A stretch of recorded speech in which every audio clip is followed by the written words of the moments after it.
Welcome, dear traders. Asian stock markets closed with gains on Thursday.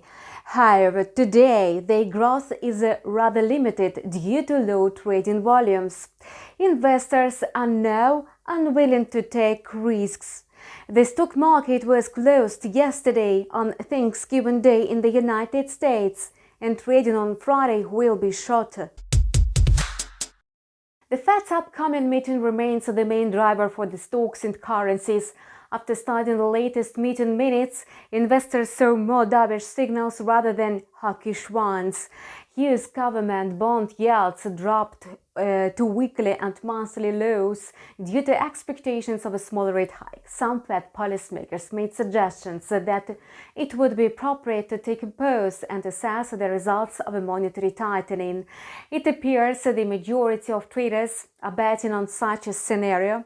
They believe that after 4 consecutive rate hikes by 75 basis points, the central bank could raise the rate by only 50 basis points in December. The US dollar is unable to regain momentum because of falling US Treasuries and the likelihood of a smaller rate increase. The rally of the euro is also pushing the greenback down. The euro-dollar pair is heading for new multi-days highs. Nevertheless, the greenback still has some catalysts for growth, for instance, the coronavirus situation in China. As the government is unable to curb the virus spread, traders are worried about China's economic prospects. This is why speculators are likely to flee back to safe haven currencies. And given the contradictory fundamental factors, the US dollar was trading in a wide range of 105.17-106. Analysts expected the greenback to end the week on a negative note. However, in the Asian session, it managed to break out of the red corridor, raising to the level of 105.90. As for the yen, there are plenty of other factors that affect its trajectory apart from the weakening greenback. Tokyo's inflation outpaced forecasts, hitting its fastest clip since 1982.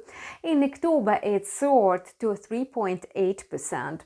Analysts are certain that prices will also accelerate in November, especially after several months of a weak yen and soaring energy prices. At the same time, the rate gap between the Fed and the Bank of Japan is widening. Even if the Fed raises the interest rate by 50 basis points, it will hardly help the yen. For this reason, the dollar-yen pair is rather volatile today, as the yen is trying to climb amid a decline in US Treasuries and a weak greenback. On a Friday morning, after an attempt to break above the resistance level of 139, the pair slid in the range of 138.4 and 139.10. In the Asian session, the yen was trying to consolidate around the support level of 138.5 and was trading at 138.90. If the yen maintains its bullish momentum, the pair is likely to approach the support level of 137.65 and then 138.80. However, the outlook remains bearish as the yen is still significantly weaker than the US currency. The Australian dollar, which is very sensitive to movements on Wall Street, was unable to extend its winning streak. Yesterday, the US stock market was closed for the holiday. Today, the trading day will also be shorter ahead of a Black Friday. The Aussie has already declined sharply, moving in the price corridor of 0.6747. The AUD USD pair was rather volatile, trading in a wide range of 0.6745 and 0.6782 in the Asian session. The pair also slipped because of worrisome news from China about a contraction in economic expansion. If China's economy loses steam, demand for Australian commodities will decrease dramatically. As a reminder, China is Australia's biggest trading partner for both the export and import of goods. And that's all for now. Traders should be extremely cautious now, as the markets are rather volatile. However, one can make a profit even amid sharp price swings.